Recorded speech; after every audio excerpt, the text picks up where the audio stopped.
برحمتک یا ارحم الراحمین۔ صلوات علی محمد و آل محمد۔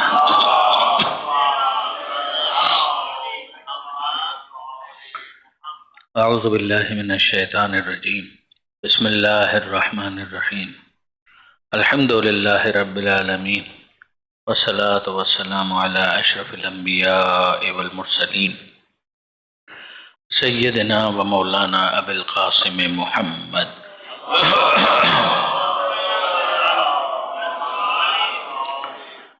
وأهل بيته الطيبين الطاهرين المعصومين المظلومين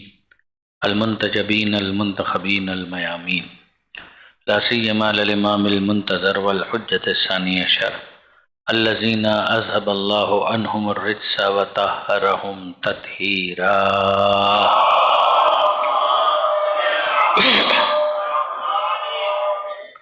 واللعنة الدائمة الباقية على أعدائهم أجمعين من يوم ظلمهم إلى قيام يوم الدين۔ رب اشرح لي صدري ويسر لي أمري واحلل عقدة من لساني يفقهوا قولي واجعلني خالصا لوجهك الكريم يا الله۔ صلوات على محمد وآل محمد۔ أما بعد فقد قال الله سبحانه وتعالى في القرآن الحكيم، بسم الله الرحمن الرحيم، إنك لعلى خلق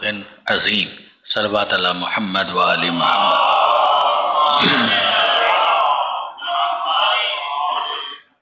برادران عزیز و خاران محترم، سلسلہ مجالس کی آج یہ آخری کنکلوڈنگ نشست ہے۔ سورہ مبارکہ نون والقلم کی آیت مسلسل آپ نے سماعت فرمائی، جس میں ارشاد خدا ہے کہ انکا لعلی خلق عظیم، کہ حبیب یقیناً آپ خلق عظیم، اخلاق عظیم کی منزل پر فائز ہیں۔ میں نے آپ کی خدمت میں پیغمبر اکرم کی سیرت کو بنیاد بنا کر اور قرآن مجید کی آیات کی روشنی میں کچھ گزارشات پیش کرنے کی سعادت حاصل کی، اور ظاہر ہے کہ آج کی یہ جو مجلس ہے یہ منسوب ہے ہمارے 11ویں امام حسن عسکری علیہ السلام سے۔ تو یہ موقع ہے کہ ہم ایک اوور ویو لینے کی کوشش کریں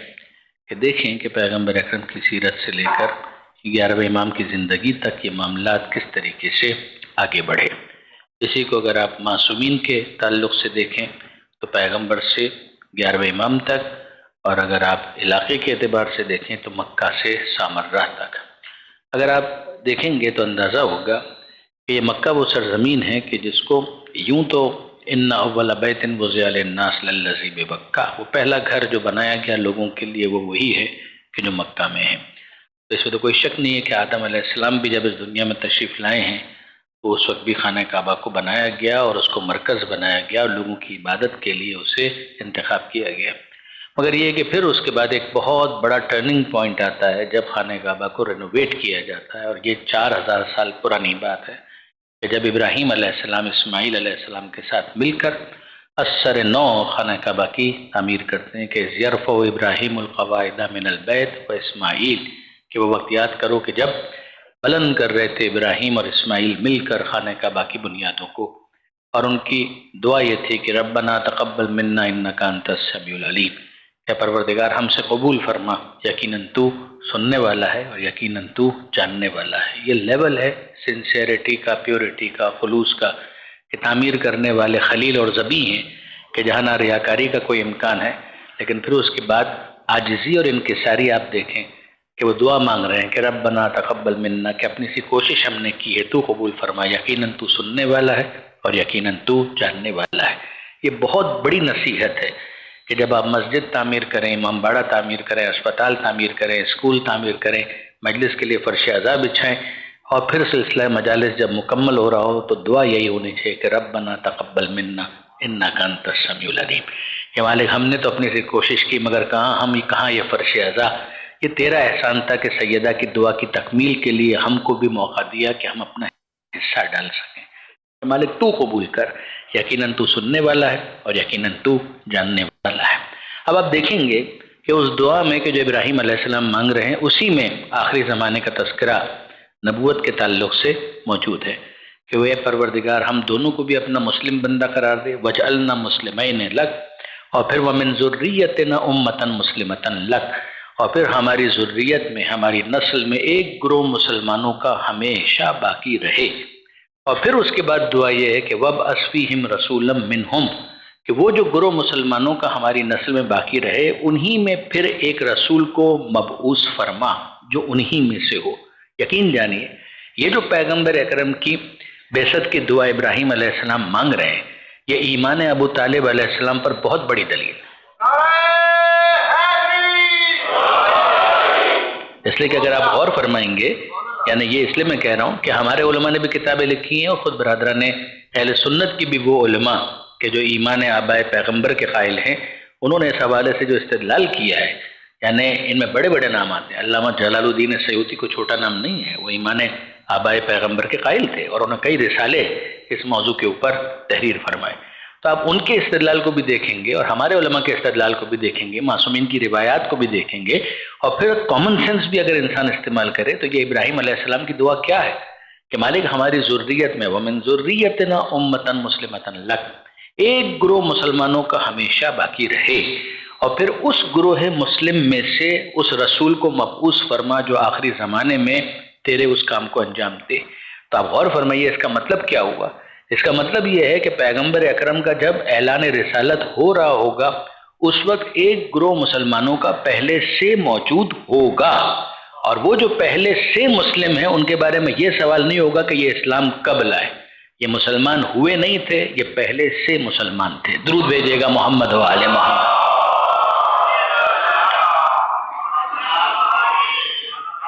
ویسے مولانا کوثر نیازی بھی یاد آئے، انہوں نے ایک دفعہ بہت اچھا ایک تبصرہ فرمایا تھا کہ وہ کہتے تھے کہ میں مولا علی کے باب میں یہ نہیں لکھتا کہ وہ پہلے مسلمان تھے، وہ کہتے ہیں میں علی کے باب میں یہ بحث کرتا نہیں کہ کون پہلا مسلمان تھا، میں علی کے باب میں پسند نہیں کرتا کہ یہ لکھوں کہ وہ پہلے مسلمان تھے، میں نہیں کہتا کہ وہ پہلے مسلمان تھے، میں کہتا ہوں وہ پہلے سے مسلمان تھے۔ درود بھیجے گا محمد، درود بھیجے گا محمد و آل محمد۔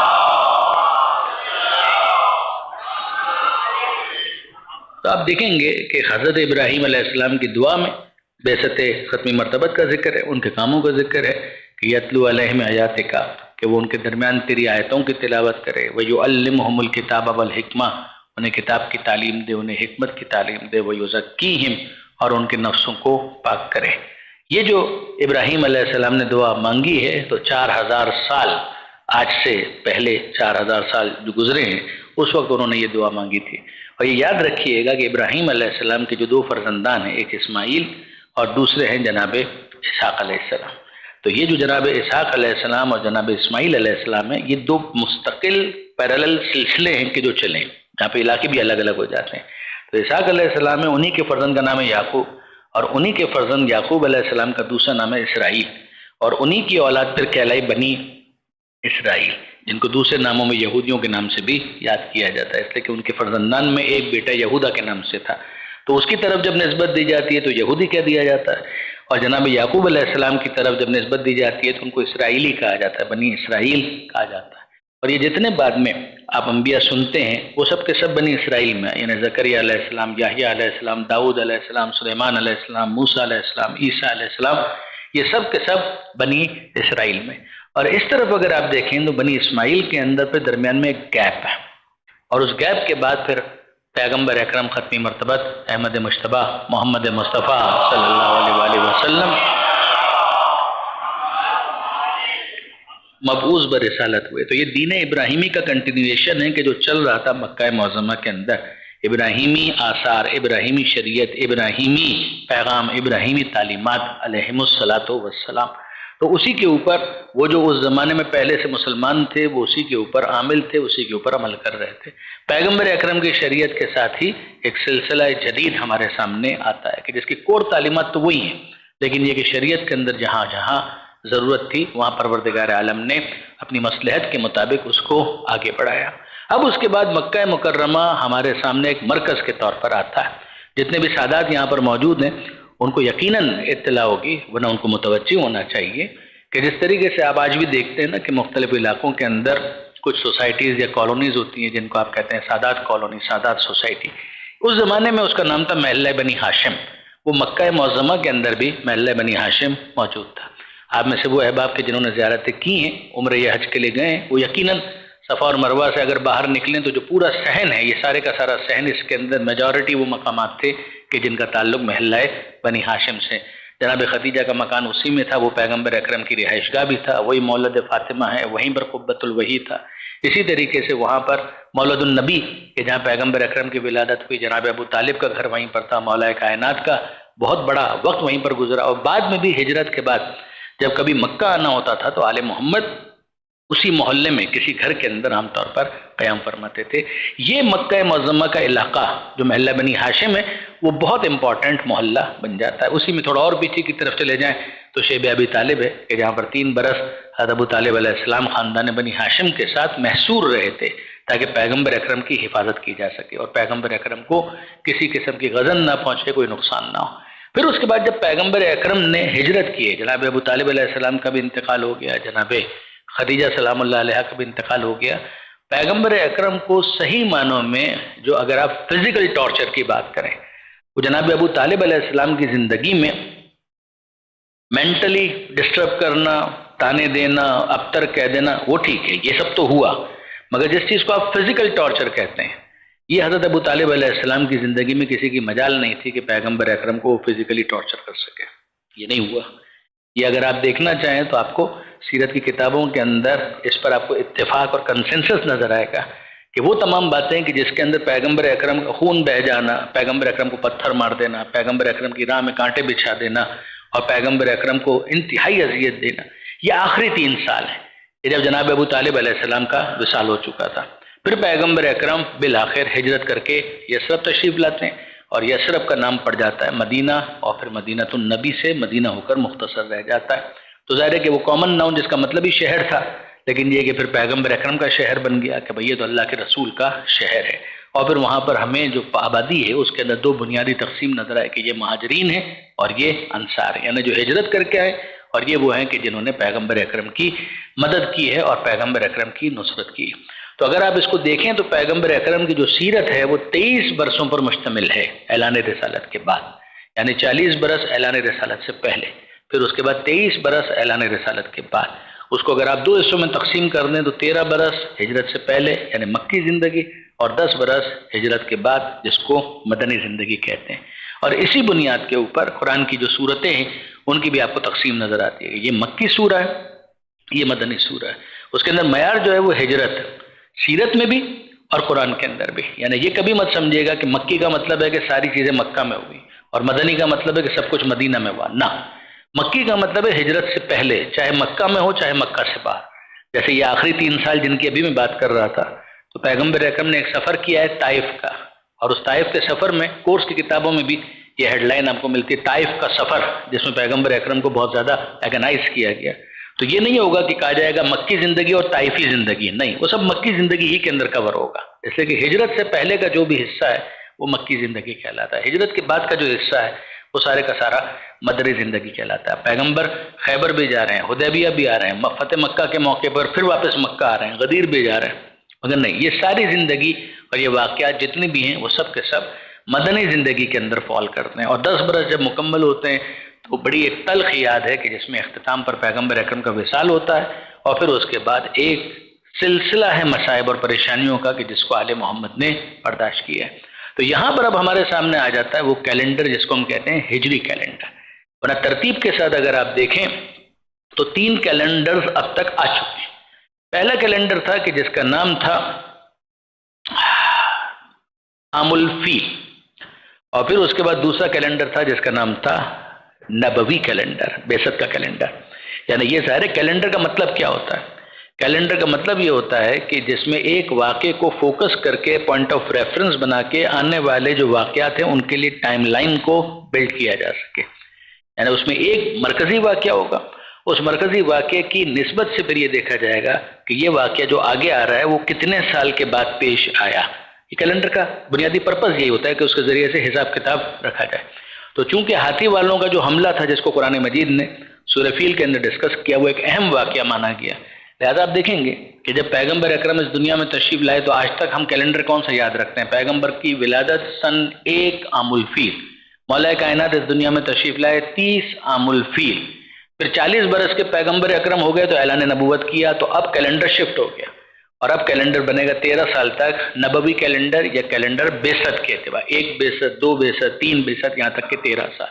پھر جب ہجرت ہو گئی تو اس وقت تو قسم پرسی کا عالم تھا، اس وقت تو کوئی اس طریقے سے ڈاکومنٹ نہیں بنا رہا تھا، لیکن بعد میں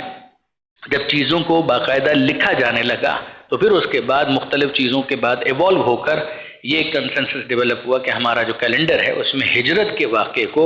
بنیاد بنا کر ہم سالوں کا شمار کریں گے۔ تو وہ آج تک چلا آ رہا ہے کہ آپ کہتے ہیں کہ بھئی اتنی صدیاں بیت گئی ہیں، اتنے سال ہو گئے، 1400 اور فلاں 1400 فلاں 1400 فلاں، تو اس کا مطلب کیا ہے؟ مطلب یہ ہے کہ ہجرت کے بعد اتنے سال ہو گئے۔ تو اب اس کے بعد ہم لوگ اسٹیبلش کر لیتے ہیں کہ ہاں جناب یہ ہجری کیلنڈر ہے کہ جس سے ہم بھی اپنے سارے معاملات کو دیکھیں گے۔ ایک بنیادی فرق ہے اور وہ یہ ہے کہ عام طور پر جب مورخ تاریخ لکھتا ہے اور شیعہ علماء سیرت لکھتے ہیں تو آپ کو ایک فرق نظر آئے گا کہ وہاں پر ان کی ہیڈنگز ہوتی ہیں فلاں بادشاہ کا زمانہ، فلاں بادشاہ کا زمانہ، فلاں بادشاہ کا زمانہ۔ ہمارے ہاں یہ نہیں ہوتا، یعنی ہمیں اس میں کوئی دلچسپی نہیں ہے کہ بادشاہ کا زمانہ کون سا ہے، یعنی ان کا کام یہ ہوتا ہے کہ وہ بادشاہ کے زمانے کو ہیڈ لائن بناتے ہیں اور پھر اس کے بعد معصومین کا ذکر اس کے اندر واقعات میں سے ایک واقعے کے طور پر ڈسکس کر دیتے ہیں کہ فلاں بادشاہ کا زمانہ تھا۔ مثال کے طور پر آپ کہیں گے مامون رشید کا زمانہ،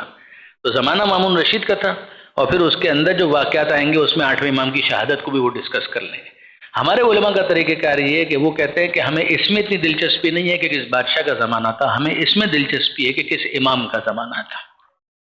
تو وہاں پر پھر آپ دیکھیں گے کہ ہم پیغمبر اکرم سے شروع کریں گے، یہ پیغمبر کا زمانہ، یہ مولا کائنات کا زمانہ، یہ امام حسن کا زمانہ، یہ امام حسین کا زمانہ۔ تو پھر اس کے اندر ہوتا یہ ہے کہ بادشاہوں کو ہم ضمن میں ڈسکس کرتے ہیں کہ اس امام کی جب امامت کا زمانہ تھا تو یہ حاکم گزرے ہیں، یہ امام کا زمانہ تھا تب تک یہ بادشاہ گزرے ہیں۔ تو یہ ترتیب اس طریقے سے قائم ہوتی ہے، لیکن ادھر یا ادھر دونوں طرف آپ کو جو کیلنڈر نظر آئے گا وہ ہجری کیلنڈر اس کے بعد نظر آئے گا۔ تو پھر اب اس کے بعد اگر آپ دیکھیں تو جو پہلی صدی ہے اس میں آپ کو نظر آئے گا کہ پنجتن اور پنجتن کے ساتھ چوتھے امام، یہ ہستیاں وہ ہیں کہ جن کی شہادتیں اس پہلی سینچری کے اندر ہو گئے۔ یعنی یہ میرے جتنے نوجوان دوست ہیں اگر اس کو فوکس کر سکیں تاکہ ایک اسکیچ بنے، اور اگر آپ زندگی بھر کبھی کوئی واقعہ یا کوئی بات سنیں کسی معصوم کی زندگی کو ڈسکس کریں، چاہے کتاب پڑھیں، تو آپ کے لیے کوریلیٹ کرنا آسان ہو کہ یہ 3 صدیاں ہیں جو ہمارے لیے بڑی ریلیونٹ بن جاتی ہے ہجری کیلنڈر کے حساب سے، پہلی صدی، دوسری صدی اور تیسری صدی۔ یہ تمام تر معصومین کی جو زندگیاں ہیں وہ یہاں پر سمٹ جاتی ہیں۔ اس میں ظاہر ہے کہ ہم حضرت امام زمانہ کی بات نہیں کر رہے، جل اللہ تعالیٰ فرجہ الشریف،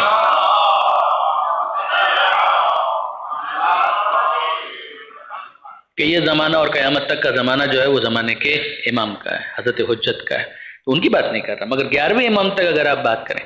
تو پیغمبر اکرم اس دنیا سے تشریف لے گئے 11 ہجری، تو معصومین کے سلسلے کی یہ پہلی شہادت ہے 11 ہجری۔ اور اگر آخری شہادت کو آپ تلاش کریں تو وہ ہے 11ویں امام کی، اور ان کا سن شہادت ہے 260، 260، یہ تیسری صدی ہے۔ یعنی 260 کا مطلب کیا ہوا؟ 200 آگے جتنا بھی سال ہوگا وہ تیسری صدی کاؤنٹ ہوگی، کہ تیسری صدی کے اندر یہ امام کی شہادت ہو رہی ہے۔ پھر اس کے بعد اگر آپ دیکھیں گے تو ہمارے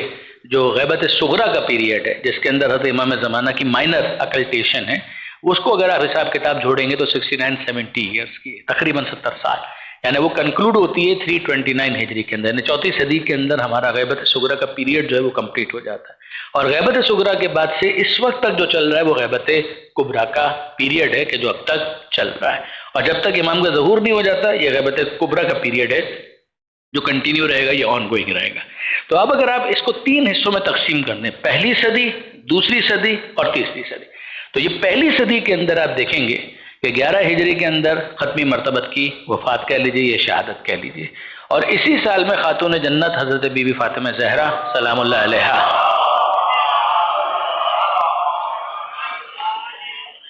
شہزادی کی شہادت ہوتی ہے۔ تو یہ 2 شہادتیں 2 معصومین کی، وہ تو ایک ہی سال کے اندر ہے، یعنی 28 صفر کو آپ لے لیجیے، جمادی ثانی میں بی بی کو لے لیجیے، تو یہ 11 ہجری کے 2 وہ اہم واقعات ہیں معصومین کی شہادت کے حوالے سے۔ پھر اس کے بعد اسی صدی کے اندر آپ ٹریس کریں گے تو مولا کائنات 40 ہجری، 40 ہجری کے اندر امیر المومنین کی شہادت ہے۔ اور جب مولا کائنات کی شہادت ہے تو ہمارے سامنے ایک اور شہر آ جاتا ہے، اور شہر کا نام ہے کوفہ۔ یعنی یہ نوٹ کرنے والی بات ہے کہ جیسے مکہ، مدینہ، تب اس کے بعد تیسرا شہر یہاں پر معصومین کے تعلق سے خاص اہمیت والا شہر یہ بن جاتا ہے شہر کوفہ۔ مولا کو دفن کہاں کیا گیا؟ شہر نجف کے اندر۔ تو ایک اور چوتھا شہر آ جاتا ہے، مکہ، مدینہ، کوفہ اور نجف۔ اور ظاہر ہے کہ ابتدا میں تو معلوم بھی نہیں تھا کہ امیر المومنین کو کہاں پر دفن کیا گیا، جیسے کہ خوارج کی طرف سے اس بات کا امکان اور خدشہ تھا کہ وہ مولا کی قبر کے ساتھ گستاخی کریں گے، لہذا امیر المومنین کو تاریکی میں چند واقف کار افراد، چند جاننے والے، ان کے ساتھ امام حسن اور امام حسین نے دفن کیا تھا۔ یہ بعد میں لیٹر فیز کے اندر بہت بعد میں پتہ چلا کہ یہاں پر نجف اشرف میں، جو کوفہ سے بہت زیادہ فاصلے پر نہیں ہے، یعنی آج اگر آپ جائیں تو شاید آدھا گھنٹہ بھی نہ لگے، ڈپینڈس آن دا اسپیڈ، لیکن یہ کہ بہت زیادہ فاصلہ بھی نہیں ہے، لیکن وہاں پر مولا کو دفن کیا تھا۔ یہ شہر نجف جو ہے وہ صحیح معنوں میں ابھرا ہے ہمارے کلچر کے اعتبار سے، یا ہماری جو ثقافت کے اندر اس کا جو امپیکٹ آیا ہے وہ آج سے 1000 سال پہلے، اور یہ اس وقت آیا کہ جب شیخ طوسی علیہ رحمہ کے زمانے میں، شیخ طوسی خود کہاں پر تھے؟ وہ بغداد میں تھے۔ بغداد ہمارا بہت بڑا مرکز تھا، وہ ہمارا بھی بہت بڑا مرکز تھا، برادران اہل سنت کا بھی بہت بڑا مرکز تھا، یعنی ایک ایسی جگہ تھی کہ جہاں پر کاسموپولیٹن، مختلف مذاہب، مختلف مسالک، مختلف ایتھنیسٹیز، مختلف لینگویجز والے افراد آپ کو وہاں پر نظر آتے تھے۔ یعنی اسی لیے اگر آج بھی آپ دیکھیں تو ہمارے بڑے بڑے اکابرین، یہ جو بھی غیبت صغریٰ کی میں بات کر رہا تھا، تو ہمارے نواب اربعہ، 4 نائبین خاص، عثمان بن سعید، محمد بن عثمان، حسین بن رو، علی بن محمد اسمری، کہاں پر ہیں؟ ان کی قبریں وہیں پر ہیں۔ ہماری احادیث کی پہلی کتاب جو سب سے زیادہ اہمیت رکھتی ہے اس کا نام ہے الکافی، اس کے لکھنے والے ہیں محمد ابن یعقوب کلینی۔ تعلق تو ان کا ہے شہر رہ سے، وہ جو تہران کے مضافات کے اندر جگہ کہ جس کی وجہ سے وہاں کے افراد کو کہا جاتا ہے رازی، رازی زے کے ساتھ۔ تو وہ جو آپ رازی کے ساتھ، محمد ابن زکریہ رازی، فیمس جو طبیب تھا، اس کا بھی تعلق وہیں سے تھا۔ اسی طریقے سے امام فخر الدین رازی تفسیر الکبیر والے، ان کا بھی تعلق وہیں سے تھا۔ پھر اسی طریقے سے ہمارے محمد ابن یعقوب کلینی الرازی، ان کا بھی تعلق رہ سے تھا، but he migrated all the way from رے ٹو بغداد، اور وہاں پر آ کر انہوں نے جو خدمت انجام دی ہے، خدا ان کو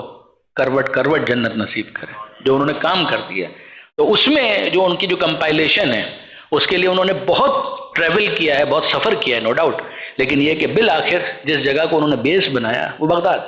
تو محمد ابن یعقوب کلینی وہ بھی بغداد کے اندر آپ کو نظر آئیں گے۔ اسی طریقے سے ہمارے اور بہت سارے افراد آپ کو وہاں، برادران اہل سنت کے، احمد ابن حنبل بغداد، خطیب بغدادی بغداد، پھر اس کے بعد آگے جانے کے بعد شیخ عبد القادر جیلانی بغداد، امام ابو حنیفہ بغداد۔ تو کئی افراد آپ کو دونوں طرف کے بغداد کے اندر مدفون نظر آئیں گے۔ آپ چلے جائیں کاظمین کے اندر، تو کاظمین میں ہماری ایک بہت بڑی شخصیت مدفون ہے، اور ان کا نام ہے شیخ مفید علیہ رحمہ۔ شیخ مفید چھوٹا نام نہیں ہے، شیخ مفید بہت بڑی شخصیت ہے۔ شیخ مفید کے استاد ابن قلوہ صاحب کامل الزیارات، یعنی جب ہم زیارتوں پر جاتے ہیں تو ہمارے پاس زیارتیں ہوتی ہیں کہ معصوم نے کہا کہ حسین ابن علی کی زیارت یوں پڑھو، یہ کس کو کریڈٹ جاتا ہے کہ اس نے اس طریقے سے یہ ساری زیارتوں کو ہمارے لیے معصومین کے فرامین کی صورت میں جمع کر دیا۔ کتاب کا نام ہے کامل الزیارات۔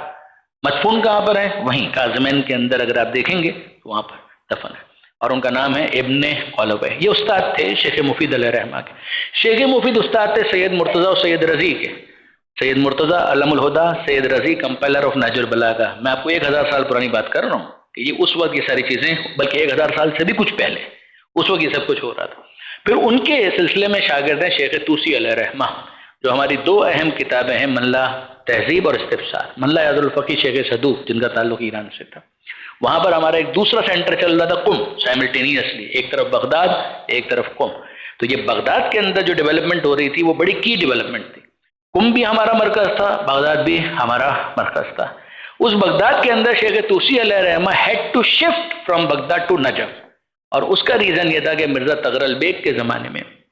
جب وہاں پر بہت زیادہ فسادات ہوئے، اور بہت زیادہ، ہمارا ایک بہت بڑا سینٹر تھا، اسی کا ایک محلہ کرخ،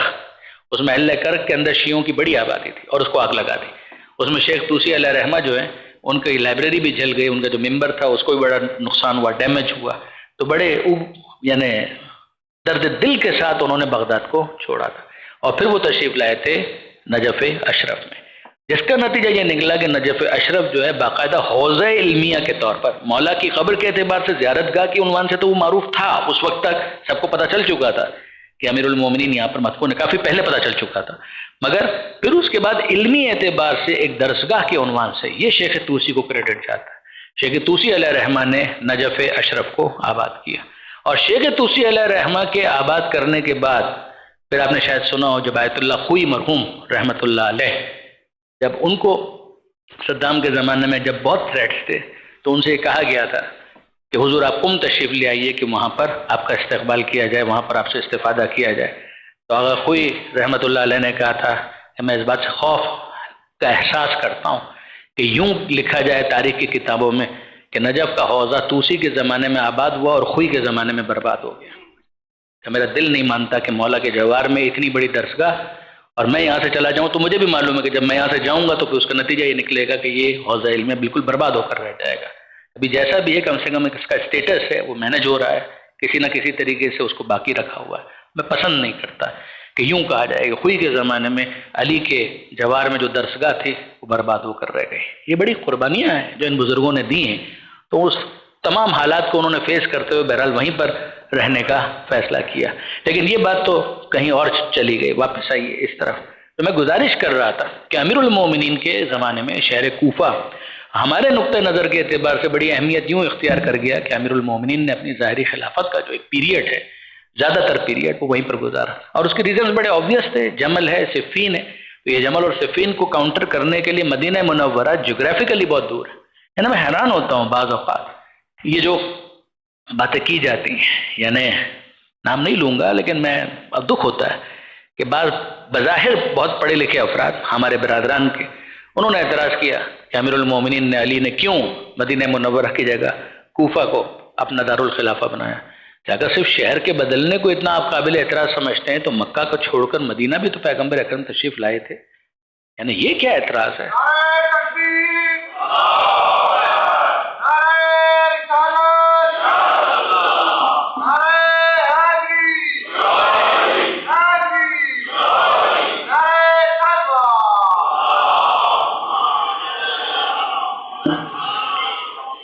یہ تو حالات کے اعتبار سے دیکھا جائے گا کہ جغرافیکلی اگر کسی چیز کو آپ کرنا چاہتے ہیں تو کہاں سے اس کام کو بہتر طور پر کیا جا سکتا ہے۔ تو اگر آپ دیکھیے جمل ہے وہ بصرہ کے اندر انہوں نے ہیڈ کوارٹر بنایا تھا، یعنی سامنے جو خاتون اور جو ان کے افراد تھے پوری فوج تھی، انہوں نے بصرہ کو اپنا ہیڈ کوارٹر بنایا تھا۔ تو اگر آپ وہاں کو اگر ٹیکل کرنا چاہتے ہیں، کاؤنٹر کرنا چاہتے ہیں، وہ مدینہ منورہ سے اتنی آسانی کے ساتھ نہیں ہو پائے گا، اس کے لیے ضروری ہے کہ کوفہ شہر کو اختیار کیا جائے۔ اسی طریقے سے آپ شام کو دیکھیں تو شام کی اگر فورسز آ رہی ہیں تو مدینہ منورہ تک آنے کا انتظار کیا جائے گا یا درمیان میں کسی مقام پر ان کو بلاک کرنے کی کوشش کی جائے گی، ان کو کاؤنٹر کیا جائے گا۔ تو ان دونوں مقامات کو کاؤنٹر کرنے کے لیے شہر کوفہ کی اہمیت بہت زیادہ تھی۔ یہ شہر کوفہ مولا علی نے آباد نہیں کیا تھا، یہ بھی ذہن میں رکھیے گا، شہر کوفہ مولا علی نے آباد نہیں کیا تھا، شہر کوفہ دوسری خلافت کے زمانے میں آباد ہو چکا تھا، اور وہ فوجی چھاؤنی کے طور پر، گیرزن کے طور پر اس کو آباد کیا گیا تھا۔ مقصد ہی یہ تھا کہ اس زمانے میں جو فوجی ہیں ان کے لیے ایک ایسی جگہ کا انتخاب کیا جائے جہاں کی آب و ہوا ان کو سوٹ کرے۔ یہ آب و ہوا کا ریفرنس آپ کو بہت نظر آئے گا۔ تو کوفہ شہر آباد کیا گیا اور سائملٹینیسلی بصرہ شہر کو بھی آباد کیا گیا تھا۔ میں یہ نہیں کہہ رہا کہ یہ لوگ دونوں شہر فزیکلی ٹوئن سٹیز ہیں، نو، راولپنڈی اور اسلام آباد والا معاملہ نہیں ہے، یا شارجہ اور دبئی والا معاملہ نہیں ہے، لیکن یہ ایک بہرحال آباد ہونے کے اعتبار سے یہ ٹوئن ہے، یعنی زمانہ ان کے جو ایگزسٹنس کا ہے جب ان کو اسٹیبلش کیا جا رہا تھا وہ ایک ہی زمانہ ہے۔ ایک ہی زمانے میں شہر کوفہ آباد ہوا، اسی زمانے کے اندر شہر بصرہ بھی آباد ہوا، اور پھر امیر المومنین کی شہادت کے بعد نجف اشرف میں مولا کی تدفین، اور پھر تدفین کے حوالے سے جو اوور آل زیارت گاہ جو بنی ہے تو وہ ظاہر ہے کہ نجف اشرف ہمارے لیے بہت امپورٹنٹ جگہ بن گئی۔ ابھی یہ پہلی صدی ہی کے اندر ہم چل رہے ہیں، تو 40 ہجری کے اندر امیر المومنین کی شہادت ہوئی۔ پھر اس کے بعد آپ جانتے ہیں کہ سلیمان حسن علیہ السلام کے بعد بنی ہاشم ایک مرتبہ پھر واپس تشریف لے آئے مدینہ منورہ۔ مدینہ منورہ پھر ہمارے لیے مرکز قرار پایا۔ 50 ہجری میں امام حسن مجتبیٰ علیہ السلام کی شہادت ہوئی، یعنی 40 ہجری میں مولا کی شہادت، 10 ایئرز آگے جائیے، 10 سال اور آگے جائیے تو پھر امام حسن مجتبیٰ کی شہادت ہوئی، زیر دغا سے ان کو شہید کیا گیا، جگہ مدینہ منورہ 50 ہجری، اور جنت البقیع کے اندر دفن کیا گیا۔ پھر اس کے بعد اگر آپ دیکھیں تو امام مظلوم، اور پھر ہمارے سامنے نیا شہر آتا ہے، شہر کربلا۔ یہ ظاہر ہے شہر کوفہ کی بھی تاریخ اور شہر کربلا، وہاں پر بھی کچھ نہ کچھ افراد تو رہ ہی رہے تھے، چاہے بنی اسد ہی کا ایک قبیلہ صحیح مگر رہ رہے تھے۔ تو ایک ہوتا ہے کچھ لوگوں کا وہاں پر آباد ہونا گوٹ کی طرح سے یا گاؤں کی طرح سے، اور ایک ہے کہ باقاعدہ فل فلیج ایک شہر کو آباد کرنا۔ کربلا شہر آباد ہوا زیارت گاہ کے طور پر اوور آل، یعنی بعد میں جو زائرین ہیں ان کے آنے کی وجہ سے یہ علاقہ آباد ہوتا چلا گیا۔ تو کربلا کے اندر اگر آپ دیکھیں تو امام مظلوم کی جو شہادت ہوئی ہے وہ 61 ہجری کے اندر ہے، اور 61 ہجری کے آغاز میں ہوئی، تو تقریباً آپ یوں سمجھ لیجئے کہ مولا کی شہادت کے 10 سال کے بعد امام حسن علیہ السلام شہید ہوئے، اور مولا کی شہادت کے 20 سال کے بعد امام مظلوم کی شہادت ہوئی۔ اور ظاہر ہے کہ شہادت امام حسین کے بعد یہ آل محمد کا قافلہ ہے جو کوفہ، اور کوفہ سے شام، اور شام سے پھر ایک مرتبہ واپسی کے سفر میں کربلا سے ہوتے ہوئے واپس مدینہ منورہ پہنچا، کہ جس کو مصائب کے اندر کنکلوڈ کیا جاتا ہے عام طور پر الوداعی مصائب میں۔ تو یہاں پر پھر ایک مرتبہ مدینہ منورہ ہمارے لیے ایک مرکزی اہمیت کا علاقہ بن گیا، جیسے کہ اب یہاں پر 5ویں امام ہے، اور 5ویں امام کی شہادت ہوتی ہے، 5ویں امام کی شہادت کے بعد 6 امام کی شہادت ہوتی ہے، یہ سب کے سب مدینے میں ہو رہے ہیں، مگر ان سے پہلے 4 امام کی شہادت، اور یہ پہلی صدی کی آخری شہادت ہے، اور یہ ہے 95 ہجری میں، 95 ہجری میں۔ یعنی یہ میں خاص طور پر اپنے نوجوان دوستوں کو متوجہ کر رہا ہوں کہ اگر آپ سینچریز کے حساب سے دیکھیں گے تو یہ پہلی سینچری کے اندر پنجتن پلس امام زین العابدین علیہ السلام، یہ ہیں معصومین کہ جو شہید ہوئے ہیں پہلی صدی کے اندر، پنجتن پلس امام سجاد علیہ السلام، تو 6 معصومین ہیں کہ جو پہلی صدی کے اندر شہید ہو گئے۔ اور 4تھے امام کو بھی دفن کیا گیا بقیع کے اندر۔ 4تھے امام کا امامت کا جو پیریڈ ہے وہ ٹھیک ٹھاک بڑا پیریڈ ہے، 35 ایئرس، اور اس کے اندر 4تھے امام نے بڑے کام کیے ہیں۔ ظاہر ہے کہ 4تھے امام کی زندگی اس وقت ڈسکشن کا موضوع نہیں ہے، لیکن یہ کہ آزاداری ہو، سیاسی معاملات ہوں، اسی طریقے سے مدرسے کی بنیاد رکھنا ہو، کہ جس کو بعد میں 5ویں امام نے کیپٹلائز کیا، 6 امام تو اس کو پیک پر لے گئے، مگر اس کی بنیاد بھی 4تھے امام نے رکھی تھی۔ صحیفہ کاملہ اینڈ سو مینی تھنگس، رسالہ حقوق انسانی جو چارٹر آف رائٹس ہے، جو ہیومن رائٹس کے حوالے سے 4تھے امام کی کوشش ہے، کمال ہے۔ یہ سارے کا سارا کام 4تھے امام کے کریڈٹ پر ہے۔ یہ پہلی صدی ہماری کنکلوڈ ہوتی ہے ان 6 معصومین کے ساتھ۔ پھر اس کے بعد آپ دیکھیں گے جو دوسری صدی ہے اس میں 5ویں امام، 6 امام اور 7ویں امام، ان 3 معصومین کی شہادتیں اس دوسری صدی کے اندر ہیں۔ یعنی پہلی صدی میں 6 معصومین، اور بالکل آدھی تعداد ہو جاتی ہے دوسری صدی کے اندر، 5ویں امام، 6 امام اور 7ویں امام، ان 3 معصومین کی شہادت ہوئی ہے اس دوسری صدی کے اندر۔ امام محمد باقر علیہ السلام 114 ہجری 114، کہاں پر؟ مدینہ منورہ۔ امام جعفر صادق علیہ السلام 148 148 ہجری، اور اگر آپ زمانے کے امام کو ایکسکلوڈ کر دیں تو معصومین میں وہ امام کی جس کی عمر سب سے زیادہ ہوئی وہ ہمارے 6 امام ہیں، امام جعفر صادق علیہ السلام۔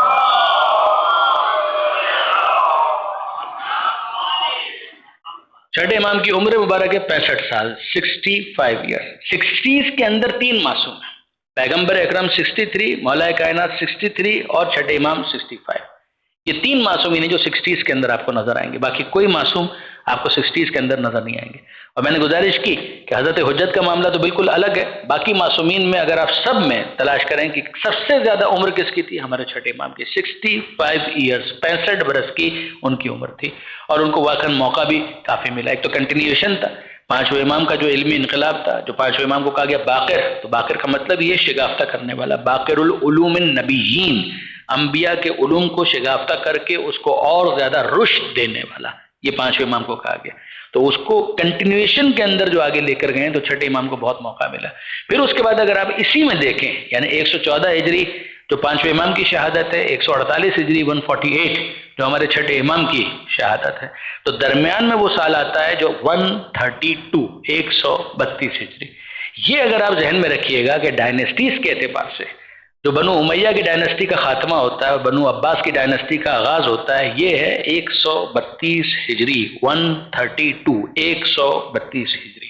تو اس طرف چلے جائیے تو بنو امیہ، اس طرف آ جائیے تو بنو عباس، اور پھر اس کے اندر اگر آپ دیکھیں گے تو بنو امیہ کی جو ڈائنیسٹی ہے اس کو بھی آپ کو 2 حصوں میں تقسیم کرنا پڑے گا، ایک آل ابو سفیان ہے اور دوسرے ہیں آل مروان، جس پر کچھ بات پچھلی تقریروں کے اندر ہو بھی چکی ہے، لہٰذا میں اس کو ٹچ نہیں کروں گا۔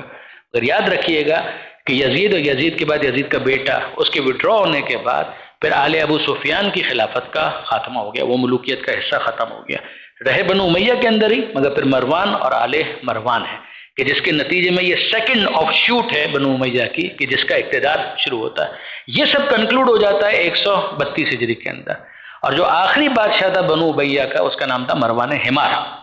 وہ مروان الگ، یہ مروان الگ. اس مروان کا نام تھا مروان حمار. یہ انٹرسٹنگ ہے بہت. مروان حمار، حمار کا مطلب ہوتا ہے گدھا،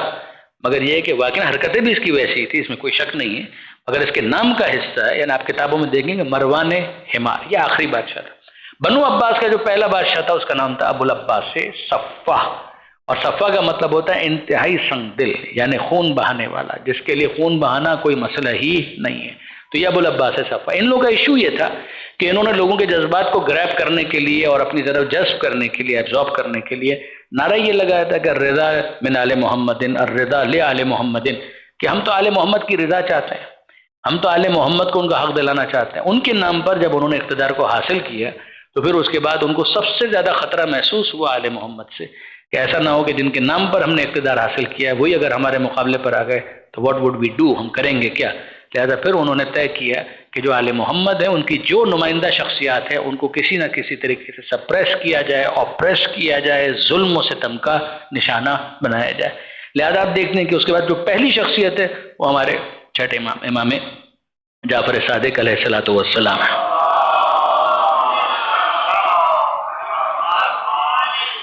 تو اس دوسری صدی کے اندر 114 ہجری میں ہمارے پانچویں امام کی شہادت، 148 ہجری میں ہمارے چھٹے امام کی شہادت ہوتی ہے. منصور دوانکی کے زہر کے اثر سے چھٹے امام کو شہید کیا گیا. پھر اس کے بعد 183 ہجری ہے 183. اب چھٹے امام تک پھر مدینہ منورہ میں جو معصومین کی شہادتیں وہ کمپلیٹ ہو جاتی ہیں. مدینہ ریلیونٹ رہتا ہے، مدینہ امپورٹنٹ رہتا ہے، اس لیے کہ آل محمد کا جو محلہ بنی ہاشم ہے وہ وہیں پر ہے. لیکن یہ ہے کہ بہرحال اب آپ کو نظر یہ آئے گا کہ ان کو وہاں سے گرفتار کیا جا رہا ہے، جیسے ساتویں امام کا معاملہ. تو آپ جانتے کاظمین، تو کاظمین تو ظاہر ہے کہ بغداد ہی کا حصہ ہوا کرتا تھا اس زمانے میں. مقبرۃ القریش اس کا نام تھا، اور وہاں پر جو افراد انتقال کر جاتے تھے، شہید ہوتے تھے، ان کو دفن کیا جاتا تھا. تو اس وقت وہ مقبرہ قبرستان تھا. اس کی حیثیت جو کاظمین کے عنوان سے مشہور ہوئی ہے تو اس کی وجہ یہی ہے کہ سب سے پہلے یہاں پر ہمارے ساتویں امام کی تدفین ہوئی، ساتویں امام کو دفن کیا گیا. 183 ہجری یا 183 ہجری کے اندر جب ساتویں امام کو دفن کیا گیا تو یہ ہو گئے کاظم. اور پھر دوسرے کاظم ہیں ان کے پوتے امام محمد تقی جواد علیہ السلام. جب ان کو دفن کیا گیا تو وہ بھی ہیں کاظم. تو کاظم اور کاظم کہلائیں گے کاظمین، اور دونوں کے نام جواد ہیں تو دونوں کو ملا کر کہا جائے گا جوادین. ظاہر ہے کہ عام طور پر ہمارے یہاں ساتویں امام کو کاظم کہا جاتا ہے، کہاں ہمارے نویں امام کو کاظم کے نام سے کون جانتا ہے، یہاں پر ہم اپنے بر صغیر کی بات کریں. لیکن نہیں، دونوں کے نام کاظم آتے ہیں، دونوں کے ناموں میں کاظم شامل ہے، دونوں کے نام میں جواد بھی شامل ہے. تو جوادین اور کاظمین دونوں اس جگہ کے نام پڑ گئے، اور انہی کی وجہ سے پھر اس علاقے کی شہرت ہی ان ناموں کی وجہ سے ہو گئی. تو ساتویں امام کی جب شہادت ہوئی اور ان کو وہاں پر دفن کیا گیا، لیا گرفتار کہاں سے کیا گیا؟ مدینہ منورہ محلہ بنی ہاشم. پھر اس کے بعد آپ دیکھتے ہیں کہ درمیان میں ایک شہادت ہوتی ہے. یہ ایک مرتبہ پھر کیونکہ بنو عباس کی جو سائملٹینیس جو پولیٹکس چل رہی تھی اس میں بھی تو جھگڑے ہو رہے ہیں. یعنی وہاں پر اگر آپ دیکھیں تو ہارون رشید ہے، ہارون رشید کے دو بیٹے ہیں، امین اور مامون. امین عربی ماں سے ہے، مامون اجمی ماں سے ہے. تو اجمی علاقے اس کے حوالے کیے، عربی علاقے اس کے حوالے کیے، اور یہ جب بٹوارا ہوا ہے تو پھر بعد میں انہوں نے لڑائی جھگڑے سب کیے، بعد میں ایک دوسرے سے جنگ کی ہے کہ میں پورے علاقے کا حاکم بن جاؤں، کہ میں پورے علاقے کا حاکم بن جاؤں. تو امین اور مامون کی جنگ میں پھر امین کو بہرحال شکست ہوئی. تو مامون نے اجمی علاقہ یعنی جو ایرانی علاقہ تھا وہیں پر اپنا دارالخلافہ شفٹ کیا تھا، اور وہیں پر پھر آٹھویں امام کو لے جایا گیا. یعنی اب تقریباً آپ سمجھیں کہ یہ 200 ہجری، یعنی جب یہ دوسری صدی کنکلوڈ ہو جاتی ہے، اس کنکلوژن کے ساتھ ہی ہمارے آٹھویں امام اس وقت طوس میں موجود ہیں. آٹھویں امام کی شہادت ہے 203 ہجری کے اندر، 203. یعنی یہ جو ولی عہدی والے سارے جو قصے آپ سنتے ہیں یہ بہت مختصر چند سالوں کی بات، یہ کوئی لمبا 10 12 15 20 سال کی کہانی نہیں ہے، یہ 2-3 سال کی بات. تقریباً آپ سمجھیں کہ 200 میں آٹھویں امام پہنچ چکے ہیں، اور 203 ہجری کے اندر امام کی شہادت ہو چکی ہے. اب وہ آپ سفر لیجئے یا ذیقعد لیجئے، جو بھی لیجئے، لیکن بہرحال 2 سے 3 سال، 3-3.5 سال اس سے زیادہ کا یہ معاملہ ہے نہیں. اور یہاں پر یہ بھی میں آپ سے عرض کروں کہ بہت سادگی کے ساتھ ہمارے بعض احباب یہ کہتے ہیں کہ نہیں، بہرحال مامون آٹھویں امام کے لیے تو بالکل سیریس تھا کہ ان کو وہ حکومت دینا چاہتا تھا. برادران عزیز، کس سادہ لوہی کا آپ مظاہرہ کریں، کس سادہ لوہی کا آپ مظاہرہ کریں. وہ مامون جو اپنے بھائی امین کو اقتدار کے لیے قتل کرتا، وہ آٹھویں امام کو اپنا اقتدار حوالے کرے گا؟ کبھی نہیں ہونے والا تھا. یعنی اس وقت پھر میں کہہ رہا ہوں کہ آٹھویں امام کی زندگی موضوع بحث نہیں ہے، مگر میں آپ سے پوچھنا چاہتا ہوں، آپ کو معلوم ہے، یقیناً معلوم ہوگا، بڑوں کو تو معلوم ہوگا، میں اپنے بچوں کے لیے عرض کر رہا ہوں کہ امین جب گرفتار ہو کر زندان میں تھا تو اپنے پرزنر میٹ یعنی قیدی ساتھی سے اس نے کہا کہ میں بہت شیورنگ محسوس کر رہا ہوں، ٹرمبلنگ محسوس کر رہا ہوں، میں کپ کپی محسوس کر رہا ہوں کہ پتہ نہیں مامون میرے ساتھ کیا کرے گا، مجھے اپنے سینے سے لگا لو۔ اس کو کچھ حوصلہ ہوا، پھر اس نے کہا کہ تم کو کیا لگتا ہے مامون میرے ساتھ کیا کرے گا؟ کہا کہ تیرا بھائی ہے، بالآخر تجھے قتل تو نہیں کرے گا۔ تو اس موقع پر امین نے کہا الملک و عقیم، ملک اور اقتدار اس کی کوئی اولاد نہیں ہوتی، اس کی کوئی رشتہ داری نہیں ہوتی، یہ بانجھ ہے، پیرن، اس کی کوئی رشتہ داری نہیں ہے۔ الملک و عقیم، یہ جملہ امین نے کہا، یہ جملہ ہارون نے کہا امین سے پہلے، اور یہی جملہ مامون کی گھٹی میں اس کو پلایا گیا تھا، الملک و عقیم، ملک اور اقتدار بانجھ، اس کی کوئی رشتہ داری نہیں ہوتی۔ A person has to be merciless, ruthless۔ اگر وہ رول کرنا چاہتا ہے اور اس کو کوئی خوف خدا نہیں ہے تو پھر اس کے نزدیک یہ رشتے ناتے یہ تمام تر چیزیں irrelevant ہیں۔ اور پھر یہی ہوا، پھر امین کو جب لایا گیا تو would you believe کہ مامون نے امین کے سر قلم کروانے کے بعد اس کا سر لٹکوایا اور یہ کہا کہ جس کو انعام چاہیے امین پر لعنت بھیجے اور مجھ سے انعام لیتا چلا جائے۔ وہ شخص کہ جو اپنے اقتدار کے لیے امین کو قتل کروا رہا ہے، آپ کے خیال میں وہ 8ویں امام کو اقتدار تشت میں پیش کرنے والا ہے؟ نان سینس ہے۔ لیکن یہ کہ بہرحال بہت سارے افراد سادہ لوہی کی وجہ سے یہ سمجھتے ہیں، میں تو صرف اس وقت اشارہ کر کے آگے بڑھنا چاہ رہا ہوں۔ تو یہ یاد رکھیے گا، یہ جو جگہ ہے طوس 203 ہجری میں، اب یہ تیسری صدی شروع ہو گئی۔ پہلی صدی 6 معصومین کی شہادت، دوسری صدی 3 معصومین کی شہادت، اور اب یہ تیسری صدی ہے کہ جس کے اندر 8ویں امام، 9ویں امام، 10ویں امام اور 11ویں امام، 4 اماموں کی شہادت اس تیسری صدی کے اندر۔ تو 203 ہجری کے اندر ہمارے 8ویں امام کی شہادت ہوتی ہے، اور جب 8ویں امام کی شہادت ہو گئی تو شہادت کی وجہ سے اس کو مشہد کہا گیا۔ پہلے اس کو مشہد نہیں کہتے تھے، طوس کہہ لیجئے، خراسان صوبہ کہہ لیجئے، مرو کا علاقہ کہہ لیجئے، یہ سارے نام تھے، لیکن اس کو جو مشہد کہا گیا تو مشہد، یہ یاد رکھیے گا عربی زبان کے اعتبار سے یہ مفعل کا وزن اور مفعل کا وزن یہ زمان و مکان کے لیے استعمال ہوتا ہے، یعنی جس جگہ پر کوئی کام ہوا یا جس زمانے میں کوئی کام ہوا، جب مقتل، قتل ہونے کی جگہ، قتل کیا گیا جس جگہ پر، اس کو کہا جائے گا مقتل۔ مشہد جہاں پر شہید کیا گیا، اس شہادت گاہ کی وجہ سے اس کو مشہد۔ مسجد جہاں پر سجدہ کیا جاتا ہے، محفل کہ جہاں پر خوشی منائی جاتی ہے، مجلس کہ جہاں پر بیٹھا جاتا ہے، اور کیا یہ مطعم کھانے کی جگہ، ریسٹورنٹ کہ جہاں پر کھایا جاتا ہے، تو مطعم، مسجد، محفل، مجلس، مشہد، مقتل، اس کو عربی کے اندر کہتے ہیں اسم زمان و مکان، کہ زمانہ بتانے کے لیے یہ وزن ہوتا ہے، مکان بتانے کے لیے، اسپیس بتانے کے لیے یہ وزن ہوتا ہے۔ تو یہاں پر اگر آپ دیکھیں اس کو کہا گیا مشہد۔ پھر مامون رشید نے اپنا دارالخلافہ ایک مرتبہ پھر شفٹ کیا بغداد کی طرف، وہ جو لے کر آیا تھا یہاں پر، اب اس کے بعد اس لیے کہ امین اس کو تو قتل کر دیا تھا، 8ویں امام کی شہادت ہو چکی تھی، اب اس نے ایک مرتبہ پھر بغداد کو اپنا کیپٹل بنایا، اور جب بغداد کو کیپٹل بنایا تو اب یہاں پر امام محمد تقی جواد علیہ السلام، ان کو جو گرفتار کر کے لایا گیا، گرفتار اس معنی میں نہیں جس طرح سے 7ویں امام کو گرفتار کیا گیا، 8ویں امام کو گرفتار تو نہیں کیا گیا تھا لیکن فورسفلی لے جایا گیا تھا، اسی طرح سے 9ویں امام کو بھی بلایا گیا۔ تو 9ویں امام جب تشریف لائے ہیں تو بالآخر پھر امام کی شہادت اسی جگہ پر ہوئی، اور وہاں پر اس شہادت کے بعد ان کو اپنے دادا کے پہلو میں دفن کیا گیا، اور وہ جگہ پھر بعد میں کاظمین اور جوادین کہلائی، جیسا کہ ابھی میں نے آپ کی خدمت میں اشارہ کیا۔ اب اس کے بعد اگر آپ دیکھیں گے تو امام جواد کی شہادت کے بعد اب امام علی نقی علیہ السلام اور امام حسن عسکری علیہ السلام، یہاں پر بھی ایک وہ چیز کی جس کی طرف زیادہ تر ہمارے یہاں بر صغیر کے اندر دھیان نہیں ہوتا، اور نہ ہونے کی وجوہات ہیں بالکل واضح طور پر،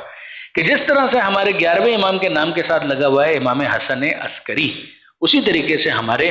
10ویں امام کے نام کے ساتھ بھی لگا ہوا ہے امام علی نقی ہادی عسکری، وہ بھی عسکری،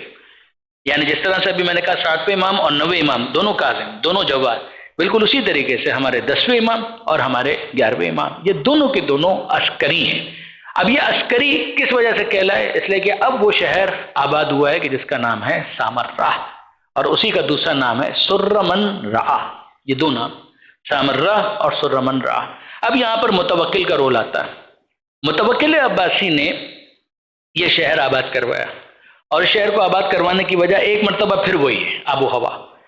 ایک ایسی جگہ ہو کہ جہاں کی آب و ہوا بہت اچھی ہو، ہمارے مزاج کے مطابق ہو، سازگار ہو، تو اب ہم کو دوسرا شہر آباد کرنا ہے۔ تو انہوں نے پھر اس شہر کو آباد کیا جو بغداد سے بہت دور بھی نہیں تھا لیکن یہ کہ بالکل قریب بھی نہیں تھا، درمیان میں بہت سارے آبادیاں اور قریے آتے تھے، لیکن یہ کہ بالآخر اس کے بعد سامرہ اتنا دور بھی نہیں تھا تو ان کے لیے شفٹنگ بھی آسانی تھی، تو انہوں نے اس جگہ کو آباد کیا، اور جب اس شہر کو آباد کیا تو اب اس کے بعد ظاہر آباد تو انہوں نے کیا، جیسے کوفہ کے بارے میں نے گزارش کی دوسری خلافت میں اس کو آباد کیا گیا، مگر کوفہ کی اپنی ایک ہسٹری ہے، طوفان نوح وہاں پر آیا، اسی طرح سے ادریس علیہ السلام کے مسلح وہاں پر آپ کو مل جائیں گے، نوح علیہ السلام کا مسلح وہاں پر مل جائے گا، تو یہ انبیاء بہت آپ پیچھے جائیں تو تاریخ تو ہے،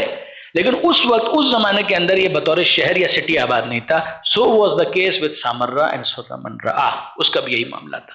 کہ سامرہ یہ وہ شہر ہے کہ جو اس زمانے میں آباد نہیں تھا۔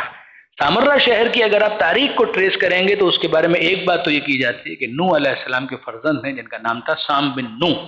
انہوں نے اس شہر کو آباد کیا تھا، جس کی وجہ سے تاریخ میں چلا آ رہا تھا سامرہ سامرہ، ان کے نام پر سام سامرہ انہی سے چل رہا تھا۔ ایک یہ ریزن دیا جاتا ہے، اور بھی ریزنز ہیں، اور دوسرا جو اس کا نام ہے وہ ہے سرمنرہ، تو اس کے بارے میں کہتے ہیں کہ یہ بنو عباس کے بادشاہ کہ جب اس شہر کو آباد کیا گیا تو اس کو دیکھ کر انہوں نے کہا کہ سرمنرہ، یہ پورا ایک جملہ ہے مگر یہ جملہ اس شہر کا نام بن گیا۔ سرہ نکلا ہے سرور سے، سرہ سرور سے، سرہ سرہ خوش ہو گیا، من وہ، رآ جس نے اس کو دیکھا، یعنی جس نے اس کو دیکھا وہ خوش ہو گیا، اس کی طبیعت کھل اٹھی، وہ باغ باغ ہو گیا، اس کو بہت اچھا لگا، اس کی آنکھیں ٹھنڈی ہو گئی، تو سرمن رہا، جس نے اس کو دیکھا وہ خوش ہو گیا، یہ پورا جملہ اس شہر کا نام پڑ گیا سرمن رہا۔ اب ظاہر ہے کہ یہ نیا شہر انہوں نے آباد کیا تھا، تو اب اس کے بعد وہاں پر مدینہ ہی چل رہا ہے، مدینہ منورہ، تو وہاں سے 10ویں امام کو جب بلایا گیا ہے تو ہمارے یہ امام اب ظاہر ہے نہ بغداد جا رہے ہیں نہ مشہد جا رہے ہیں، بالآخر ان کو جانا ہے سامرہ، اور سامرہ شہر کے اندر جس محلے میں ہمارے 10ویں امام کو بالآخر مکان بنایا گیا اور رکھا گیا، اس مکان جس جگہ کے اندر بنایا گیا تھا اس محلے کا نام تھا عسکر، اور یہ عسکر جو ہے اس کو آپ جانتے ہیں عسکری طاقتیں، عسکری قوتیں، فوج، کیونکہ وہاں پر فوجی چھاونی تھی لہذا اس جگہ کو کہتے تھے عسکر، تو شہر ہو گیا سامرہ اور سرمنرہ اور اس کا محلہ ہو گیا عسکر، اور وہاں پر رہنے کی وجہ سے جیسے لاہور سے لاہوری، دہلی سے دہلوی، اسی طریقے سے عسکر سے عسکری، تو عسکری امام کو یوں کہا گیا، اور یہ بالکل ذہن میں رکھیے گا کہ ہماری احادیث کی کتابوں میں بھی امام علی نقی کے نام کے ساتھ عسکری کا لفظ عام طور پر لکھا جاتا ہے، یعنی خاص طور پر میں کہہ رہا ہوں اہل علم کے لیے اگر وہ توجہ کرنا چاہیں کہ جو 9 ربیع الاول کی عید والی جو ہمارے پاس روایت ہے اس کے راوی ہمارے امام علی نقی ہیں، بحر الانوار کے اندر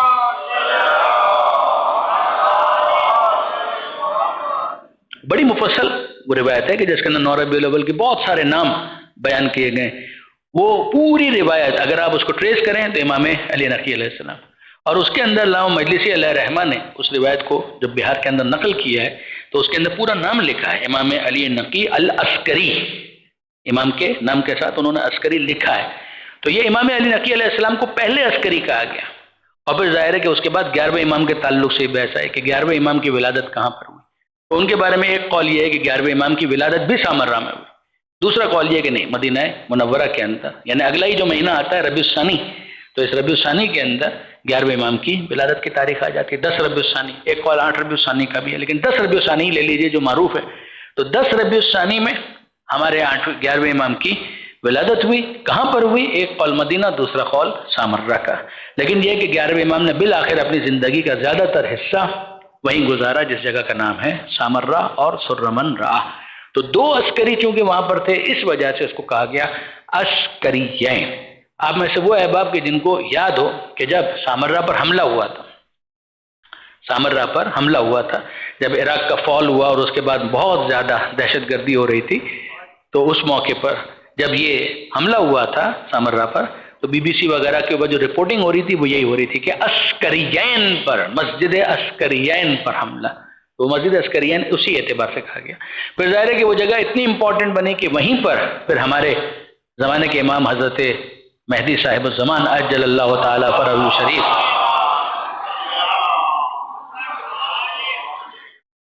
وہ اس دنیا میں تشریف لائے، حضرت حجت کی ولادت اسی گھر میں ہوئی امام زمانہ کی، اور اب اگر آپ اس کو تیسری صدی کے اندر دیکھیں تو 8ویں امام کی شہادت ہے 203 ہجری، 9ویں امام ان کی شہادت ہے 220 ہجری 220، اور پھر اس کے بعد 10ویں امام کی شہادت ہے 254، امام علی نقی علیہ السلام کی درود بھیجے گا۔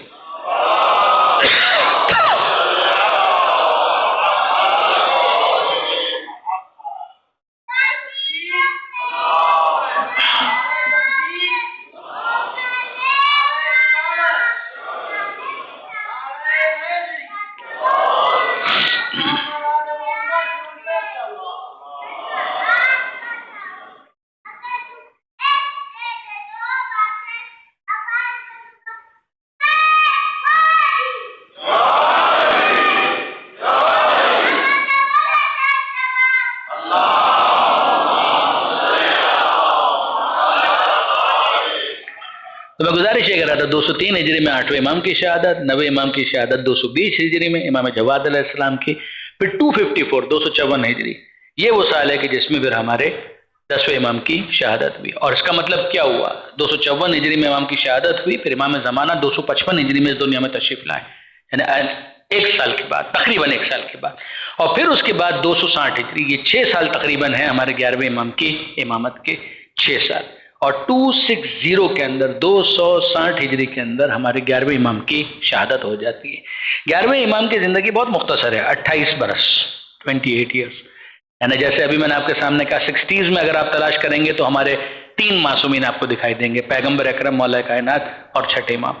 20s میں اگر آپ ڈھونڈیں گے تو آپ کو صرف 2 معصومین ملیں گے، ایک امام جواد علیہ السلام اور ایک امام عسکری علیہ السلام، وہ 23 برس یا 28 برس، بہت مختصر زندگی، 23 برس اور 28 برس۔ تو ائمہ کے اندر اگر آپ دیکھیں تو سب سے کم سن امام آپ کو ملیں گے ہمارے امام جواد، امام تقی جواد، ان کے بعد امام عسکری علیہ السلام۔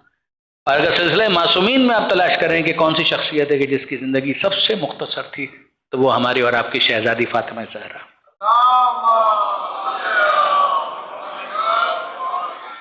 کہ 18 برس کی عمر میں جناب سیدہ اس دنیا سے رخصت ہو گئی،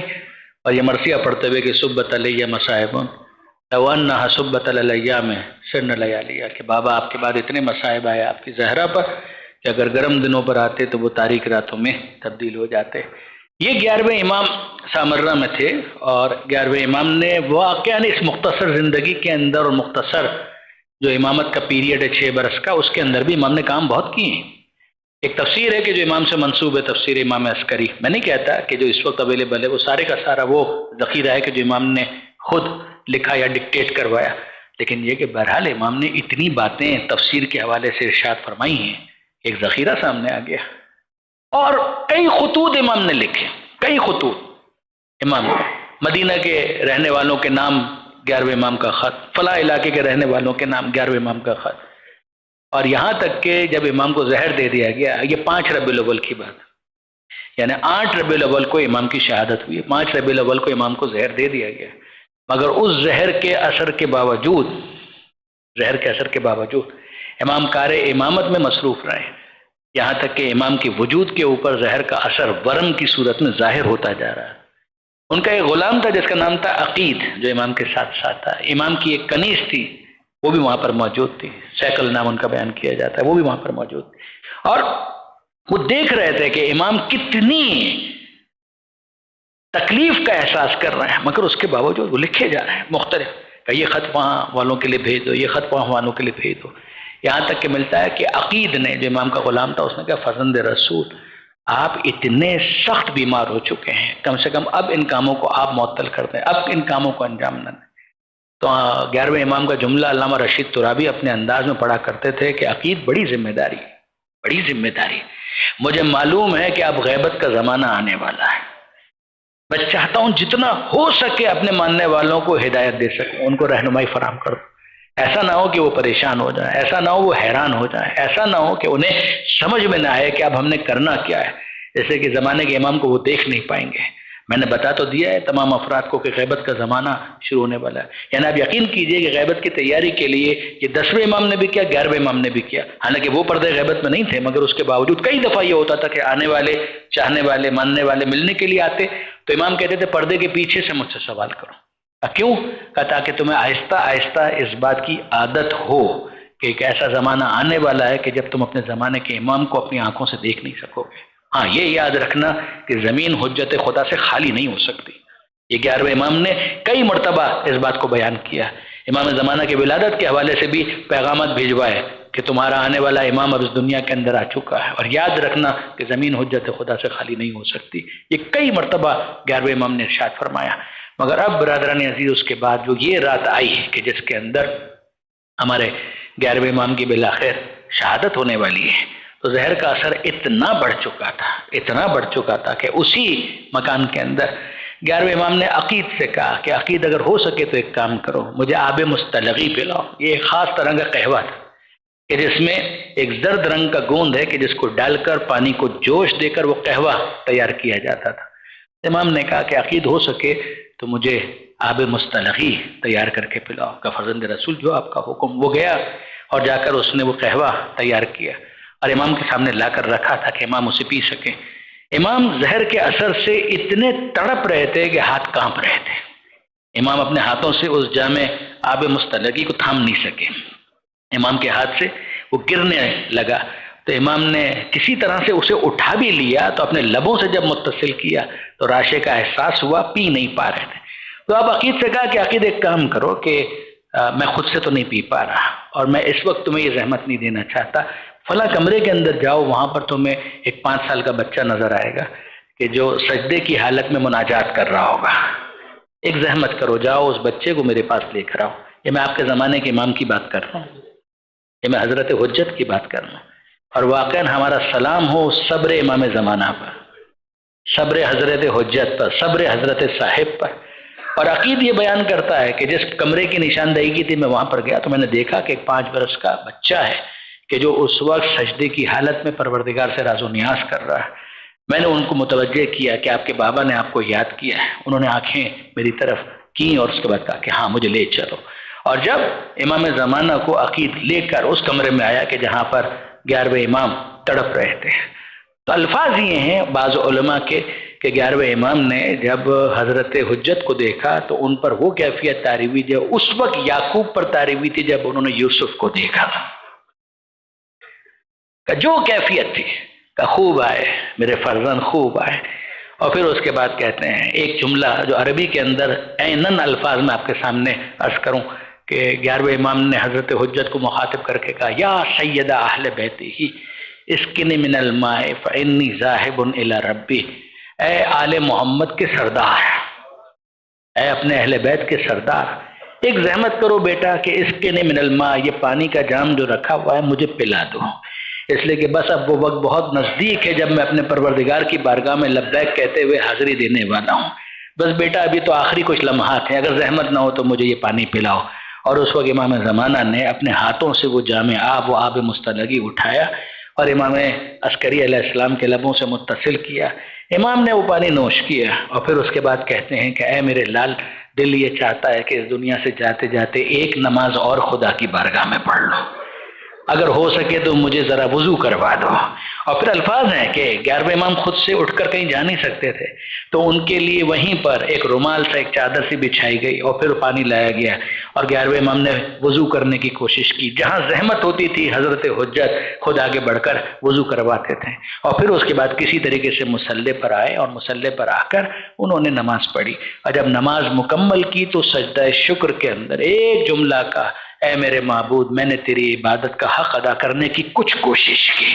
مالک اس عبادت کو اپنے اس عاجز بندے سے قبول فرما۔ بس عزیزوں، میں تو آپ کے سامنے یہی کہوں گا کہ یہ 11ویں امام کا آخری سجدہ تھا اور وہ حسین کا آخری سجدہ ہے۔ یہ 11ویں امام کی آخری مناجات تھی اور وہ حسین کی آخری مناجات۔ یہ 11ویں امام نے خدا کی بارگاہ میں کہا اور وہ حسین نے کہا، الہی قد وفیت بعہدی فاوف بعہدی، اے مالک میں نے اپنے وعدے کو پورا کیا، اب تو اپنے وعدے کو پورا کر۔ میں آپ کی خدمت میں اور آپ کی طرف سے حضرت حجت کی بارگاہ میں پرسہ پیش کرنا چاہوں گا۔ اے زمانے کے امام، سارے پرسے آپ ہی کی تو خدمت میں ہیں، پیغمبر اکرم سے لے کر آپ کی دادی زہرا کا پرسہ، اس پہلو کا پرسہ کہ جس کے اوپر جلا ہوا دروازہ گرا دیا ہے، حسن مجتبیٰ کا پرسہ کہ جس کے جگر کے ٹکڑے کٹ کٹ کے لگن میں گر رہے، حسین کے جسم کے ہر اس کا پرسہ کہ جس سے شام غریبہ میں پامال کر دیا گیا، چوتھے امام کی ہتھکڑیوں اور بیڑیوں کا پرسہ، پانچویں امام اور چھٹے امام کو دیے گئے زہر کا پرسہ، اور مولا ساتویں امام کے اس جنازے کا پرسہ کہ جسے بغداد کے پل پر لا کر رکھ دیا گیا، انگوروں میں زہر دیا گیا علی رضا کا پرسہ، تقیہ جواد کا پرسہ، علی نقی کا پرسہ، اور اب آپ کے بابا کا پرسہ۔ مولا سارے پرسے آپ ہی کی تو بارگاہ میں ہیں۔ مولا یہ رسمی طور پر ایام عزا کا اختتام ہے تو ہم آپ کی بارگاہ میں اس کا بھی پرسہ پیش کریں۔ سارے پرسے آپ ہی کی تو بارگاہ میں۔ وارث فرش عزا تو اے زمانے کے امام آپ ہی ہیں۔ ہماری کیا حیثیت کہ ہم کچھ بیان کر سکیں، ہماری کیا حیثیت کہ ہم آنسو بھی بہا سکیں۔ ہاں مولا، اپنے طور پر دل میں غم کا احساس تو ہوتا ہے، ہم آل محمد کے غدار نہیں ہیں، ہم آل محمد کے وفادار۔ ہم گنہگار ہو سکتے ہیں، ہم خطاکار بھی ہو سکتے ہیں، ہم سے گناہ بھی ہو سکتے ہیں، مگر زمانے کے امام یہ 2 مہینے 8 دن ہم آپ کے اجداد کو یاد کر کے آنسو بہاتے ہیں۔ اے مولا، ہم آپ کی عنایتوں کے طلبگار ہیں۔ ہاں مولا، ہم اگر ایک جملہ کہنے کی اجازت دیجئے کہ کتنا اچھا ہوا کہ بابا کا جب وقت آخر تھا تو آپ تشریف لائے، آپ کو اپنے بابا کے پاس آنے کا موقع ملا۔ آپ کے بابا کو تو آپ کے پاس نہیں آنا پڑا۔ اے مولا، یہ تو نہیں ہوا کہ 11ویں امام آپ کو تلاش کرتے کرتے خود کہیں پر پہنچے ہوں، عقید کو بھیج کر آپ کو بلوا لیا تو 11ویں امام جہاں تھے وہیں پر اپنے وارث کو دیکھ لیا۔ ہمارا سلام ہو حسین ابن علی پر کہ جو وقت آخر خود اپنے بیٹے کے پاس چل کر آئے۔ سید سجاد اتنے بیمار تھے کہ اٹھ کر کھڑے بھی نہیں ہو سکتے تھے۔ اس موقع پر باپ آیا ہے بیٹے کے پاس یہ بتانے کے لیے کہ بیٹا اب میں مقتل میں جا رہا ہوں، اور جب سید سجاد نے پوچھا کہ بابا آپ کی یہ کیفیت، مسلم بن اوسجا بیٹا قد قتل مارے گئے، کہا بابا حبیب کا قد قتل مارے گئے، بس اب اتنا سمجھ لو کہ لیس فی الخیام رجل الا انت وانا، کہ خیموں میں مردوں میں یا تم باقی بچے ہو یا میں باقی بچا ہوں۔ اور اب اس کے بعد اگر آپ غور کیجئے تو سید سجاد کا یہ بولنا بنتا ہے نا کہ پھوپھی اماں ذرا مجھے عصا تو دیجئے گا۔ کہا بیٹا عصا کا کیا کرو گے؟ کہا عصا کے سہارے سے میدان میں جاؤں گا۔ آپ نے دیکھا نہیں میرا بابا کتنا تنہا ہو گیا، یہ حسین کتنے غریب ہو گئے، بابا کتنے اکیلے پڑ گئے، میں اپنے بابا کا دفاع کرنے کے لیے عصا کے سہارے میدان میں جاؤں گا، جس طرح بن پڑے تلوار چلاؤں گا۔ سید سجاد کو سینے سے لگا کر امام مظلوم کہتے ہیں بیٹا بالآخر یہ کربلا کا جہاد چھوٹا جہاد ہے، تمہیں تو کوفہ اور شام کا بڑا جہاد کرنا ہے۔ ہاں مگر اتنی وصیت یاد رکھنا کہ جب ہمارے شیعوں سے ملاقات ہو تو ان سے کہنا کہ شیعتی ما ان شربتم ما عزبن فذکرونی، اے ہمارے شیعوں جب کبھی ٹھنڈا پانی پینا، جب کبھی ٹھنڈا پانی پینا تو اپنے پیاسے امام کی پیاس کو یاد کرنا۔ او سمے تم بے غریب او شہید فندبونی، اور اگر سنو کہ پردیس میں کوئی مسافر مارا گیا تو اس کا ماتم بعد میں کرنا، اپنے پردیسی امام کا ماتم پہلے کرنا۔ اور سنو کہ لیتکم فی یوم عاشورا جمیعا تنظرونی، کاش کہ تم ہوتے عاشور کے دن تو عصر عاشور اپنی آنکھوں سے دیکھتے۔ کیا دیکھتے؟ کہ کیف استسقی لطفل، کیسے میں اپنے اصغر کے لیے پانی مانگ رہا تھا۔ وَأَبَوْا يَرْحَمُونِی، انہوں نے رحم کرنے سے انکار کر دیا۔ یہ ساری وصیتیں ذہن میں بسائے ہوئے سجاد کوفہ اور شام کی قید کاٹ کے جب مدینہ پلٹ کر واپس آئے تو زینب کبریٰ نے مدینے میں داخل ہونے سے انکار کر دیا۔ اے بیٹا میرا دل نہیں مانتا، کیسے مدینے میں جائیں، کیسے مدینے میں جائیں؟ کہ پھوپھی اماں آپ کا تو اتنا ارمان تھا، مگر بیٹا کیسے جائیں؟ نانا کے شہر میں کس دل سے داخل ہوں؟ گئے تھے تو کس طرح سے گئے تھے، پلٹے ہیں تو کس طرح سے پلٹے ہیں؟ عارضی خیمے لگا دیے گئے، ان خیموں میں بیویاں چلی گئیں، اور اب بشیر یہ کہتا ہوا چلا یا اہل یثرب لا مقام لکم بہا، مدینہ کے رہنے والوں مدینہ رہنے کے قابل نہیں رہا۔ قتل الحسین فدمعی مدرارو، ارے مدینے کی رونق تو حسین سے تھی، حسین ہی مارے گئے، میری آنکھیں خون رو رہی ہیں، تم بھی میرے ساتھ شریک گریہ ہو جاؤ، شریک ماتم ہو جاؤ۔ اور اب اس کے بعد مدینے والے ایک ایک کر کے سب جمع ہونے شروع ہوئے، بنی ہاشم کے محلے کے دروازے کھلنا شروع ہوئے، گھروں کے دروازے، عبداللہ بن جعفر طیار آ گئے، فاطمہ صغریٰ آ گئی، محمد حنفیہ آ گئے، ام البنین آ گئی، اور اب سب کے سب کہاں ہیں وہ لٹا ہوا قافلہ کا سید سجاد تم سب کے منتظر ہیں۔ اور جب وہاں پر یہ پورا شہر مدینہ جب جمع ہوا ہے تو سجاد نے خطبہ دیا ہے، اور اس خطبے کے اندر ارشاد فرماتے ہیں حمد اس خدا کے لیے کہ جس نے اس امتحان کے لیے ہم آل محمد کا انتخاب کیا۔ اور پھر اس کے بعد مصائب حسین بیان کرتے کرتے ایک عجیب جملہ کہا، ارے ہم سے تو محبت کا حکم دیا گیا تھا، ہم سے تو محبت کا حکم دیا گیا تھا. اگر ہم پر ظلم کرنے کا بھی حکم دیا گیا ہوتا تو اتنے مظالم نہ ڈھائے جاتے جتنے حکم محبت کے بعد ہم پر مظالم ڈھائے. ہم سے تو محبت کا حکم دیا گیا تھا. ایسے میں فاطمہ صغرا بچی ہے، معصوم بچی ہے، وہ آئی اور جناب رباب کی گود میں کچھ ڈھونڈنے لگی مگر نظر نہیں آیا. پھر اس کے بعد جناب لیلا کی گود میں ڈھونڈا، نظر نہیں آیا. جناب زینب کی گود میں تلاش کرنے لگی، نظر نہیں آیا. جا رہی ہے، بچی ہے. زنانے کے اندر جو خواتین کے لیے عارضی خیمہ گاہ بنائی گئی تھی، ایک ایک خیمے کے اندر جا کر تلاش کری، نظر. کسی نے پوچھا بیٹی کیا تلاش کرو؟ کہا آپ نے کہا میرا بابا مارا گیا، میں نے صبر کر لیا. آپ نے کہا میرے چچا عباس مارے گئے، میں نے صبر کر لیا. آپ نے کہا میرا بڑا بھائی علی اکبر مارا گیا، میں نے صبر کر لیا. مگر میرا ننھا علی اصغر، اسے تو کسی نے قتل نہیں کیا ہوگا. وہ تو بچے تو معصوم ہوتے ہیں. اب تو کچھ بڑا بھی ہو گیا ہوگا. کوئی مجھے بتائے، میں اپنے اصغر بھیا کے ساتھ تو کھیل سکتی ہوں. بیویوں نے منہ پھیر کر رونا شروع کر دیا. اے صغرا تجھے کیسے بتائیں، جہاں تیرا اکبر وہیں تیرا اصغر. اصغر بھی تیرے بابا کے سینے پر کربلا میں سو رہا ہے. عبداللہ ابن جعفر طیار کے بارے میں ملتا ہے، اس سے پہلے یا بعد وہ خیمے کے اندر جانا چاہتے ہیں زینب سے ملاقات کے لیے. پوچھتے کوئی مجھے بتائے گا کہ میری زوجہ زینب کا خیمہ کہاں پر ہے؟ کہا عبداللہ اس خیمے میں جناب زینب ہے. تو عبداللہ گئے اور ایک خاتون نظر آئیں، نظروں کو جھکایا اور باہر جانے لگے یہ کہتے ہوئے کہ شرمندہ ہوں، مجھے کسی نے کہا تھا کہ میری زوجہ کا خیمہ ہے. مجھے کسی نے کہا تھا، بی بی میں معافی چاہتا ہوں، کسی نے مجھے کہا تھا کہ یہ میری زوجہ کا خیمہ ہے، ورنہ میں کسی نامحرم خاتون کے خیمے میں اس طرح سے داخل نہ ہوتا. اور جناب زینب پیچھے سے آواز دے رہی، عبداللہ یہ کون سا دن آ گیا کہ شوہر اپنی زوجہ کو نہیں پہچان پا رہا؟ مگر بی بی عبداللہ کا کیا قصور ہے؟ سال بھر کی قید کے بعد چہروں کے رنگ تبدیل ہو گئے، عبداللہ نہیں پہچان پائے. اور اب بھی جب یہ سواریاں داخل مدینہ ہوئی ہیں تو زینب کبریٰ کچھ نہیں بول پا رہی، بی بی کی آواز نہیں نکل رہی تھی. اور چھوٹی بہن نے اپنی بڑی بہن کا نمائندگی کا فریضہ انجام دیتے ہوئے یہ ارشاد فرمایا، مدینہ جدنا لا تقبلین، اے نانا کے مدینہ آ تو گئے ہیں مگر ہمیں قبول مت کرنا. فبالحسرات والاحزان جینا، ہم حسرتوں کے ساتھ، حزن و ملال و رنج و غم کے ساتھ آئیں. جب چلے تھے تو سہاگ سلامت تھے، گودیاں آباد تھی. جب پلٹے ہیں تو سہاگ اجڑ چکے ہیں، گودیاں ویران ہو چکی ہیں. اور بس اب جب جناب زینب کو نانا کا روضہ نظر آیا تو اپنے آپ کو سواری سے گرا دیا.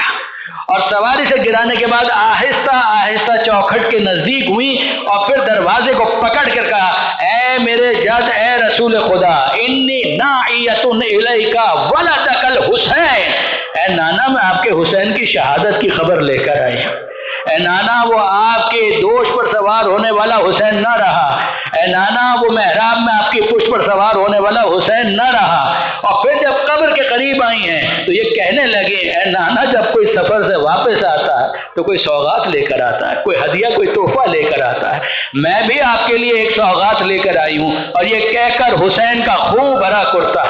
قبر پیغمبر پر ڈال دیا. اے نانا یہی کرتا حسین کے جسم پر تھا جب حسین کے گلے پر خنجر چلایا جا رہا تھا. اور اے نانا اگر یہاں نامحرم نہ ہوتے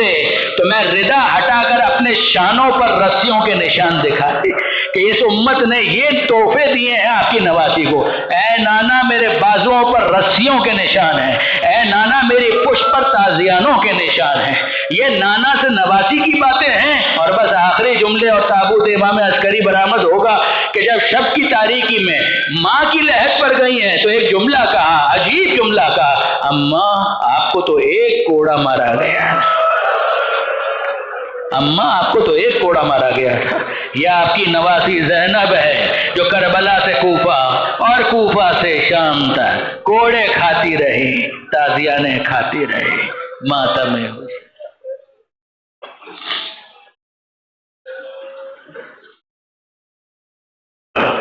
ہم مدرس سلمان مہدی صاحب سے کہ وہاں نوحانی کہتے ہیں مومنین تابوت، شبیہ تابوت حضرت امام حسن علیہ السلام برآمد ہو رہا ہے. زیارت کرتے رہیں اور اپنے موبائل کی بھی حفاظت کریں. ہو گئے یتیم